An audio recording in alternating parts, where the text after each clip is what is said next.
So, like, I don't really know what I'm doing with this video. It's kind of a spur of the moment thing. Clearly, I look like crap, no makeup or anything. I'm disheveled as I've just come back from wrestling class. I'm training for a sumo competition, so that's where your Patreon dollars go when you're supporting me. I haven't made videos in a while because I don't always know what the heck I'm doing. Just generally, like social media and everything is just not great, and I feel like I'm contributing to evil when I post, to be fully honest. But every once in a while something happens that just like pisses you off, and I just don't feel like I can just be quiet or not say something in this moment. And in my life generally, since I came out, I've always tried to follow the maxim by Morgan M. Page, who's amazing, wonderful trans writer and filmmaker. And she's always said, thou shalt not publicly tear down a fellow trans woman, because people come for us for the most ridiculous of reasons. All of society is basically arrayed against us. So we do not publicly tear one another down if we can ever possibly avoid it. This is a good rule to follow. I would like to keep following this rule generally. But, call me a pick me, but sometimes I feel like I kind of need to prove that I'm one of the good ones. I feel like trans people's reputations are continually being crapped on from various different angles. And I see a trend that's happening that I would not like to see continue. I don't want to see trans people continue to get roped into the wrong crowd. And I feel like there are certain very prominent people that are roping us in to the wrong crowd, and I really don't appreciate it, especially when those people are held up as like paragons of justice and arbiters of what transness or whatever, right? And obviously, if you follow any online crap, you probably already know that the likes of, say, Contrapoints, and also to some extent Philosophy too, although I don't think Abigail's anywhere near as implicated in this. They've been kind of lacking lately on the kind of primary issue of our time, which I've written about on my little blog that nobody reads and posted a bit about on my Facebook that nobody looks at. But I haven't really talked about it on whatever this YouTube channel is because kind of out of place. But, the Holocaust of our time is going on right now. Like what's happening in Palestine, like whatever, who cares? Y'all just say genocide. The genocide that's happening in Palestine, I have no problem calling it that.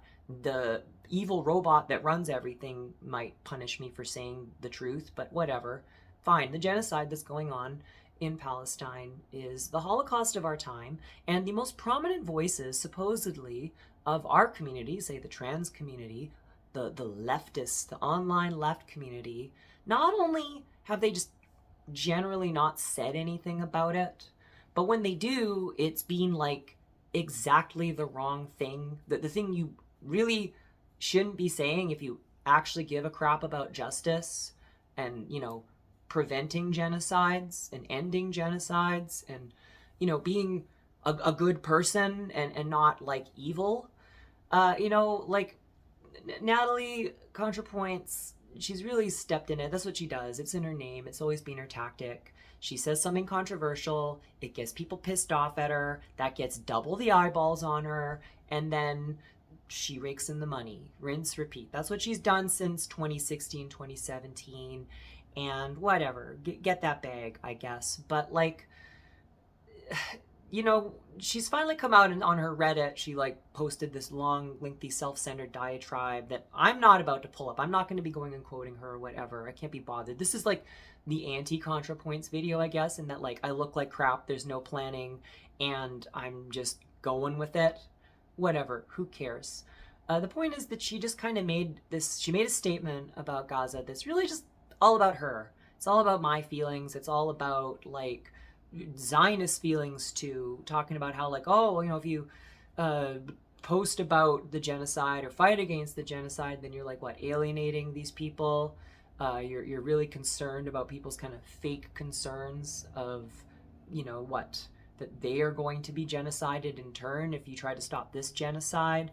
Very much not wanting to actually take a stance on it, even if she paid a bit of lip service at the beginning to talking about it like it's a genocide, because if it actually is a genocide and you actually think it's a genocide, then maybe you should do something about it, or at least say something about it. And she hasn't until now, and now that she's saying something, is basically like, stop talking about it. You shouldn't talk about this. There's more important things that matter, like, for instance, me.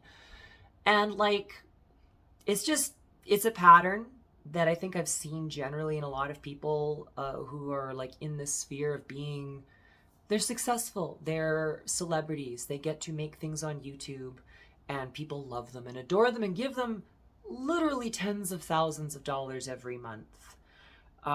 They get to be heroes. Like, I remember in like 2019, years ago now, I know, you could not scroll like one full phone length on Facebook without running into some kind of Contrapoints material. Like, it was just, people worshipped this woman for years, and many people evidently still do.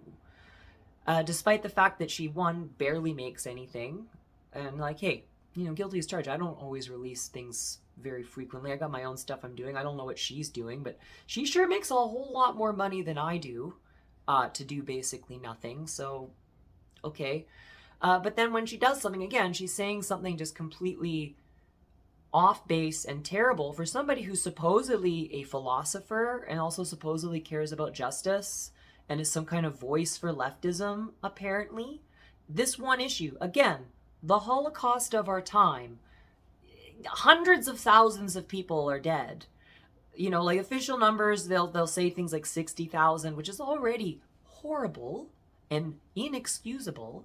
But those numbers, come on, that's not the real numbers. More reputable numbers that are like a little closer to not being propaganda, they're saying in the hundreds of thousands. There's literally 500,000 plus missing people there. Missing in a stretch of land that's smaller than New Jersey, that is the most closely surveilled place on the planet. What do you think the chances are those 500,000 people are just missing? Like, come on. This is the most horrendous mass killing of people that we've experienced in our lifetimes by orders of magnitude. Nothing else even touches this. And to give anything other than swift, brutal condemnation of it, and frankly, I guess action, somebody should do something, is inexcusable, especially, again, if you're portraying yourself as some kind of hero. People worship you. People think of you as a genius, this brilliant auteur who's speaking truth to power and gets to rake in, again, like tens of thousands of dollars a month. We were just, like, part of what spurred me to do this video was we were watching an Elliot Sang video. Elliot Sang, another YouTube guy, I don't watch many things like this, but my wife had it on, and he's talking about Contra and how she had, at the time of the video, which was like a week old at this point, 53,000 members on her Patreon, and they're trying to work out the math about what the minimum amount of members that she's making money off of would be, and it ends up being just verified 28,000 paid members, which is a guaranteed, if they're paying the minimum amount of money, that's $2 a month. So now that's guaranteed like $56,000 a month, something like that, right? If I've done this right, it doesn't matter. The point is that the number went up since that video. We went and checked. She has 1,000 more supporters on top of that. It just keeps growing, because when you say something shitty, sometimes shitty people gravitate towards you. And this is what has really spurred me to want to talk about this, which is I've been seeing articles, I've been seeing people speaking. There was someone in the UN, I don't remember her name, what's her face at the UN? She's from like Egypt. She has sort of spoken about Palestinian rights quite a bit over this past while or whatever, right? But she also, unfortunately, is a TERF and put out a TERF report against trans people in the UN. Thanks, UN, for selling out trans people. Great, cool, love to see it. But then what's happening is people of the more Zionist bent are going and saying, oh yeah, this terrible person at the UN is attacking trans people. He's so bad on human rights. Doesn't even acknowledge the terrible things that happened on October 7th. Meanwhile, using these unsubstantiated numbers from Hamas about what's going on in Palestine as though it's truth. Like, Zionists are trying to like rope in other marginalized communities like trans people into like being on their side or something. Like, okay, if you're with trans people, that means you have to be with Israel. Well, I got news for you. Most of the world and anybody with like a heart and a spine isn't with Israel. Okay? So as a trans person, I don't want to be roped in with these people. I'm not on their side. I'm just going to say it. I go to Palestinian rallies. My wife goes to Palestinian rallies. Most of my queer friends in the city have gone to at least one Palestinian rally. I see tons of queer and trans people at these rallies. Queers for Palestine is very much a thing because if you have a brain and a heart and a spine, you know that people being oppressed in one place makes it tremendously easy for other people to be oppressed. Gaza is most certainly some kind of testing ground for weapons, for public policy, for figuring out what you can get away with. How far can you push things before people will say, hey, now, that's too much. You're not allowed to do that. And they'll go, oh, okay, yeah, we didn't mean to. We don't want to violate anybody's human rights. We're good. We're fighting for justice or whatever, right? And then they can go, oh, well, these people, they were able to put up with hundreds of thousands of people being murdered. So let's just, do a little bit of eugenics. Let's no longer do COVID protections. Let's get rid of social safety nets. We'll bulldoze this neighborhood, this disposable group of people. Basically, every single city in North America, not even cities, small towns in North America, have like an encampment of homeless people that have been shoved there. They're the marginalized people of the region that have nowhere else to go. Our unforgiving, brutal system, whether you live in Canada or the US, we have basically the same kind of things going on. It's a matter of degrees. You get shoved into this camp because you have nowhere else to go. And then you're just fair game. The police can just treat you like a non-person. People say horrible things about you. They say you live in filth because you choose to live in filth. They say you cause crime and you're a danger to the people around you. You're an irreconcilable foe that we can never make peace with. And we got to get rid of you. And frankly, when they get rid of people, like even more disposable people, like in another country who are, brown coded, although there's quite a few white Palestinians, by the way. So it's not even just brown people being killed, as though that weren't bad enough, and racism is never okay. They're like using the idea of racism to get away with just killing whoever. As long as you think of them as not mattering, it doesn't matter who they actually are. Oh, well, they're Muslim. Well, there's a bunch of Christians in Palestine too. There's literally like white Christians in Palestine. There's white Muslims. There's all manner of different people who, again, many of them are even descended from Jewish people who were living there previously. People say, oh, you're being anti-Semitic when you support Palestine. The Palestinians are Semitic. What are you saying? That's nothing. You're saying nothing there. And these people, in your mind, you got an idea of them. They don't matter. They're disposable. We can do whatever we want to them. Well, guess what? Tons of people back home, you've also been led to believe they don't really matter. They're basically disposable. Now we're going to do whatever we want to them too. So if you have any kind of a mind, and you're any variety of a person that isn't just completely secure in society, you should be on board with helping oppressed people and saying, no, it is not okay to do a genocide. Full stop. I don't care if you're worried about trans rights and that's all you're worried about and you're like, oh, Donald Trump, he's the biggest threat to trans people. And those Palestine protesters, they're what stopped Kamala Harris from being elected, and this is why we have Donald Trump, and this is why trans people understand. This is basically something that Contra had said in her dumb statement she made. And first of all, I find this infuriating because Kamala Harris was basically signaling she was going to do a whole bunch of the things that Donald Trump is doing now. Like she was all in with Gaza and Palestine in terms of doing the genocide. She was helping Israel, or administration she was a part of, where they could have stopped it at any time and they didn't.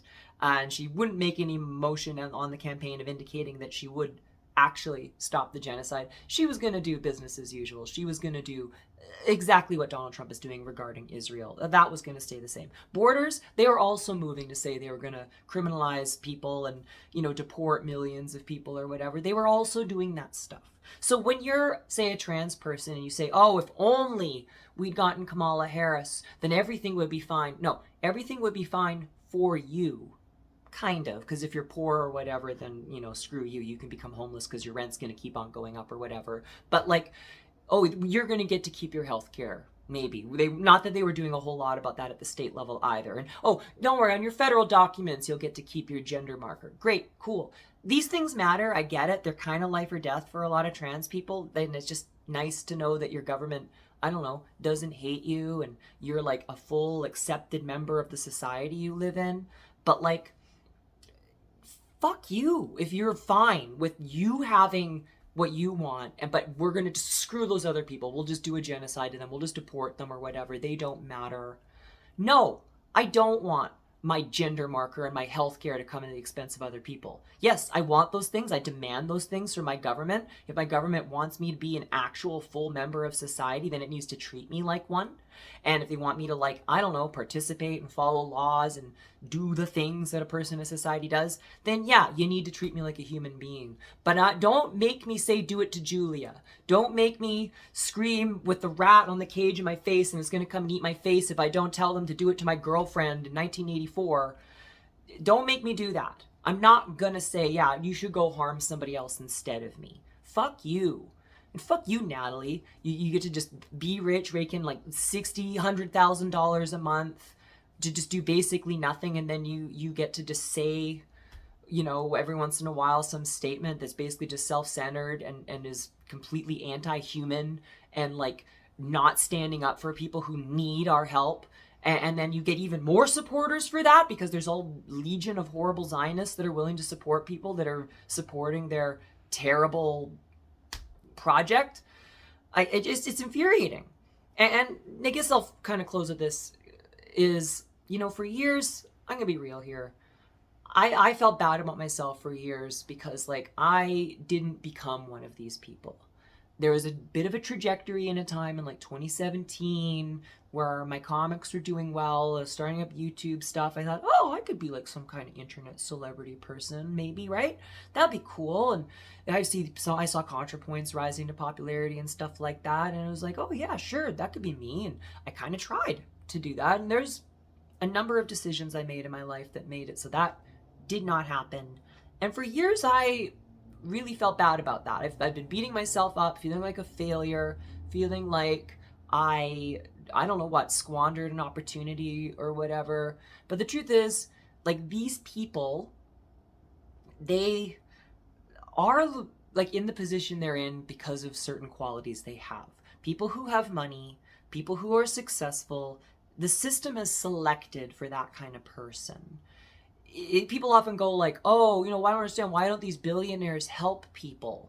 If I had that much money, I'd help so many people out. Well, I got news for you. That impulse you have to help other people, that's why you're not a billionaire.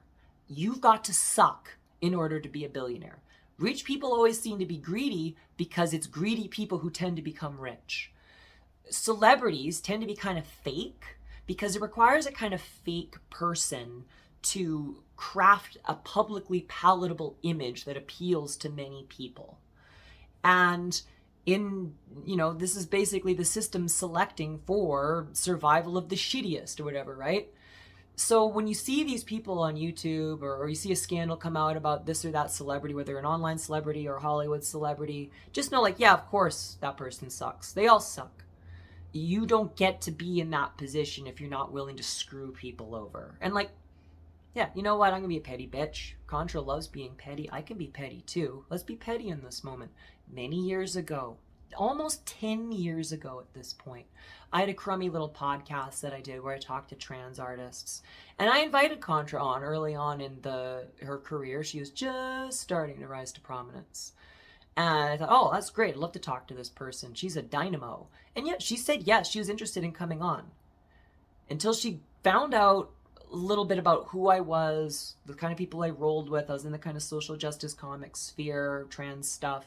And then she ghosted me. You know, I was just some nobody. She was on a trajectory to stardom.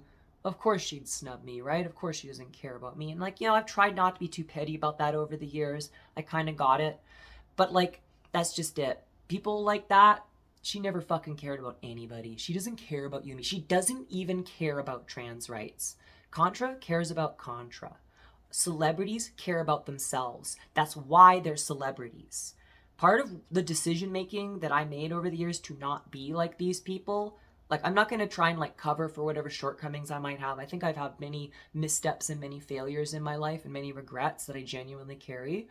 But like the truth is, I wasn't comfortable with celebrity worship. I wasn't comfortable with people worshiping me and like idolizing me and buying me things. Like people were encouraging me to have like, oh, you should have like an Amazon wish list that people buy stuff for you off of. And I did. I had it for a while, and people would buy me things for my birthday every once in a while. People I didn't even know buying things for my birthday, and I was like, what is this? This feels weird. I don't like this. I don't want to be worshipped. I don't want to like get people to just give me things. As an artist, you kind of have to survive by the charity of others, right? Whether it's Patreon or even people just wanting to buy you lunch.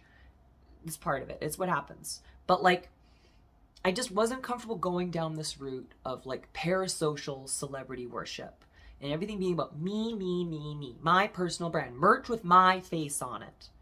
I thought I could, but I couldn't.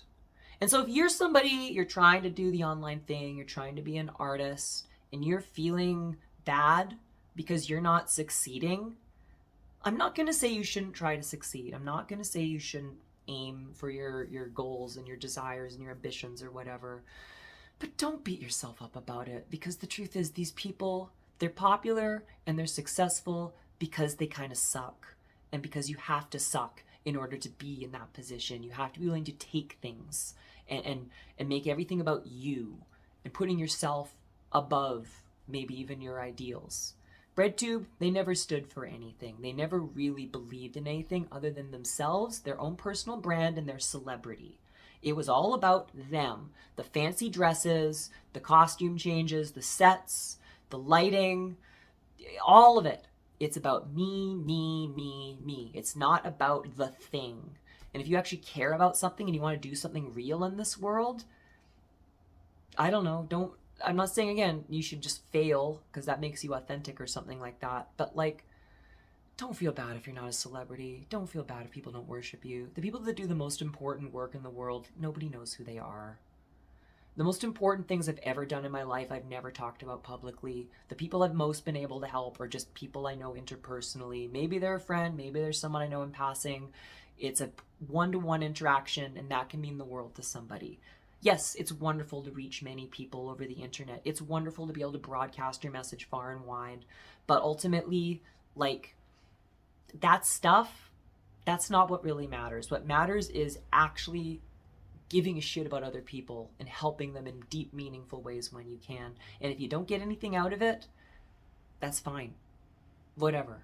I'm not even going to say that's what's going to get you into heaven or whatever. It's just, this is what you do. Birds sing, flowers bloom, the sun shines, human beings help one another and make art just because. So, stop worshiping celebrities. Don't even, like I would say, oh yeah, like and subscribe, follow this channel or whatever. I don't know what the hell I'm doing. I'm training for a sumo competition. Go watch me win the Pal Street Festival in a couple weeks. I'll be back. I'm doing stuff. I make stuff. I'd love to make more stuff here. Who knows what'll happen, but this isn't about me. Go help somebody today.